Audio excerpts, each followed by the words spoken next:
All right, topic 8, lesson 4, colonization and independence in Africa. So when Europeans began to make those long sea voyages in the 1400s, they learned of the riches in Africa and how many resources and minerals and gold they had there. And they realized it was far past the Sahara. So they started to actually set up colonies there. They realized that those natural resources were going to be very useful for them.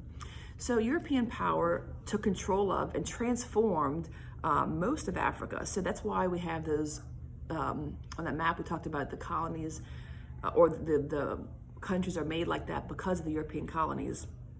So after, 400 or 500 years of European colonization, in the 1900s, Africa started to regain the power of their own land. So what drew the Europeans to Africa was mainly gold, but of course other natural resources and things. And then Europeans started to become a big part of or involved in the slave trade. Later, they would gain control of most of the continent again, but by the 1900s, the Africans started to take back the power and the control of their continent and countries. All right, I want you to know also about Pan-Africanism. That's a political and social movement to unite Black Africans around the world to achieve a common goal. So it was the idea that after they had been, controlled by different colonies and stuff, they wanted them to have their own country and power back. And so that was their common goal. So Pan-Africanism is just that idea that they united around the world to come to that one, the one goal of unification and getting the other countries out of Africa and having their own independence. I also want you to know what apartheid is. It's spelled APARTHEID.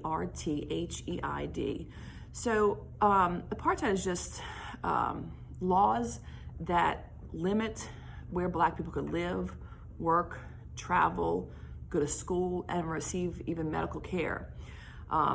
So South Africa gained independence from Britain in 1910, but that white minority kept political and economic power for themselves. So with that being said, people started to, have problems with this. So in 1948, they adopted that policy of apartheid, which is, like I said, it's just that the separation of races. And so this also meant that Black South Africans couldn't vote or even marry people of different races. So many people inside and beyond South Africa believed that apartheid was wrong. And so they started the African National Congress, or ANG. And so it was just a political party that worked for those Black civil rights. So Nelson Mandela, he is a famous person for many reasons, but one of which is that he played a very key role in ending apartheid.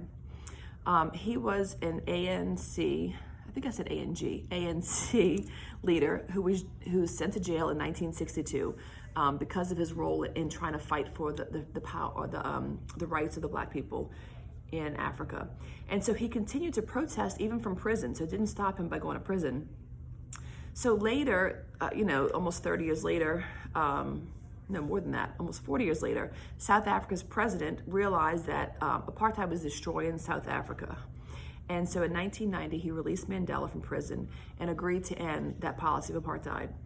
In 1994, South Africans of all races were able to vote together, and they voted Mandela to become the president. And so at this point, South Africa was truly free and independent at last. But all these things still have, conflict in the area, right? With all that being said. So for example, in Darfur, Darfur, that's a region west of Sudan, Black farmers fought Arab herders over scarce water supplies. And so the Sudanese, or the Sudan government, supported the herders, but it failed to protect those Black farmers. So hundreds of thousands of people, mostly Black farmers, were killed in the early 2000s. So thousands of people over this fight for water, and many more fled their homes. So some call this Darfur conflict a genocide. So a genocide is an idea where, or the word means that it's an attempt to kill or extinguish a whole race of people or a whole group of people. Another example of genocide is in Rwanda. So Rwanda is divided between two main ethnic groups: the majority Hutu, H-U-T-U, and the minority group called the Tutsi, T-U-T-S-I.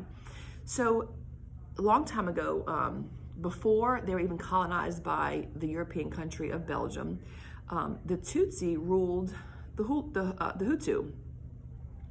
But the Belgians favored the Tutsi. So once the Belgians came over, and colonized, they used the Tutsi to actually rule over and control the Hutu. But then eventually they get independence, and then the violence flared up again. So the violence against the Tutsi started to happen, and the Hutu took control. These names get mixed up easily. And so this conflict exploded into a huge genocide where during a few months in 1994, the Hutu military and militia groups killed about 800,000 to 1 million Tutsis. They had many attempts by the United Nations to stop these killings, and it kept failing.